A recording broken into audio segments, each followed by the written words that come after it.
ሰላም ጤና ይስጥልን። የጊዮን ዜና መረጃዎችን እነሆ። ፋኖ በደጋዳሞትና ጮቄ ታላቅ ድል ተቀዳጀ። በጀነራል ዝናቡ የሚመራው የፋኖ ኃይል ደጋማው ቀጠና ካሉ የጠላትን ሰራዊት በመበተን የማመር ተሰማ ኃይልን እየነጠለ እያሯሯጠ እየደመሰሰው ይገኛል። የአብይ ሰራዊት ወደ ደጋዳሞት በመግባት የዙሪያ ቀጠናውን ጸጥታ እየተወረወረ ለማስጠበቅ አስቦ ነበር፣ ግና ያገዛዙ ኃይል መሀል አገር ገብቶ ሳንድዊች ከሆነ ሰነባብተዋል። ሌላው አፋብን ወለጋ ቢዛሞ አሻ ሰይድ እዝ አንድ ቀንደኛ አመራር ሸኝተዋል። ከመጠየፍ ያልቆጠሩት የከባድ መሳሪያ ፍንዳታን አራተኛ ቀኑን የያዘው ከአራቱም ክፍለ ጦሮች የተውጣጡ የአንሻ ሰይድ አናብስቶች በምስራቅ ወለጋ ዞን ስቡ ስሬ ወረዳና ጉቶ ጊዳ ወረዳ የህሉና ተጋድሎ የቀጠለ ሲሆን በተጨማሪም አድማሱን በማስፋት በምስራቅ ወለጋ ዞን ጊዳ አያና ወረዳ በመንደር 4ና በመንደር 3 ላይ እንዲሁም በሆሮ ጉሩ ወለጋ ዞን አቤ ድንጎሮ ወረዳ ቱሉጋና ከተማን በመቆጣጠር ታላቅ ጀብድ ተቀዳጅተዋል።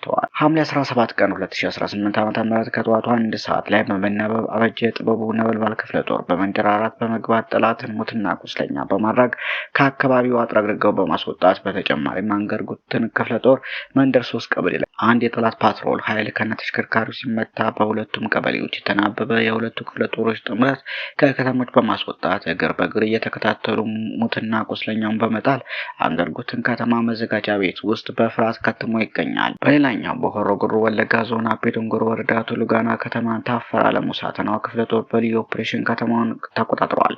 በዚህም ከበደ ወደ ውጊያ ምርኮ የተገኙ 31 ክላሽንኮቭ ሲማረክ አንድ በሲቪል ሲንቀሳቀስ የነበረ ደህንነት ፖሊስ ጨምሮ 4 የኦሮሚያ ልዩ ኃይል በመማረክ በከፍተኛ የበላይነት መቆጣጠር ተችሏል ሲል አፋብን ወለጋ ቢዛሞ አንሻ ሰይድ እዝ ህዝብ ግንኙነት መምሪያ ገልጿል። በተያያዘም ህወሓት ከሻዕቢያ ጋር በመተባበር ትግራይን ወደ ጦር ምድጃ ውስጥ እያስገባት ነው ሲሉ ጌታቸው ረዳ አስታወቀ። የምስራቅ አፍሪካ ጉዳዮች አማካሪ ሚኒስትር ጌታቸው ረዳ የህወሓት አመራር የትግራይን ህዝብ ወደ ሌላ ጨካኝ ጦርነትና ውድመት እየመራው ነው ሲሉም አጥብቀው ከሰዋል። የህወሓት ቅሪቶች የትግራይን ህዝብ ወደ ተጨማሪ እሳት እየወረወሩ ነው፣ ቡድኑ የትግራይን ሀብት እያባከነና ወታደራዊ ግጭት እየጋበዘ ነው ብለዋል።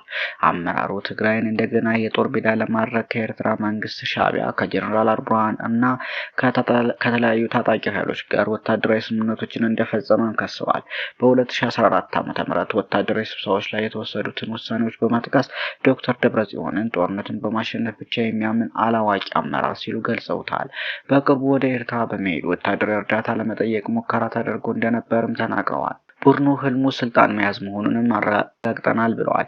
በዚህም ጦርነቱ ወደማይቀርበት ደረጃ ላይ ደርሷል። በትግራይ ድንበር ላይ የሚደረጉ ከፍተኛ ወታደራዊ እንቅስቃሴዎች ጦርነት የማይቀርበት ደረጃ ላይ እየደረሰ መሆኑን የሚያሳዩ ምልክቶች አሉ። የሀገር መከላከያ ሰራዊት ከዘመናዊ ተሽከርካሪዎች ጋር በተለያዩ አቅጣጫዎች ወደ ትግራይ ድንበር አካባቢ እየተጠጉ ይገኛሉ። ድሮኖችን መረጃ ለመሰብሰብና ለመከታተል በአካባቢው በተደጋጋሚ እየበረሩ ነው። ህወሓትን በራያ አካባቢ ከባድ ወታደራዊ እንቅስቃሴዎች እያደረገ ሲሆን አዳዲስ ሰልጣኞችን የያዙ ተሽከርካሪዎች እንደ ተጨማሪ ኃይሎች እየገቡ ነው። በሁለቱም ወገን በድንበርና በወታደራዊ ሰፈሮች ላይ ከፍተኛ ዝግጅት ክልሉ ወደ ሌላ ጦርነት ሊገባ እንደሚችል ያሳያል። ትልቁ ጀግንነት ጦርነት መጀመር ሳይሆን ማስቀረት ነው ይላሉ ቻይናውያን።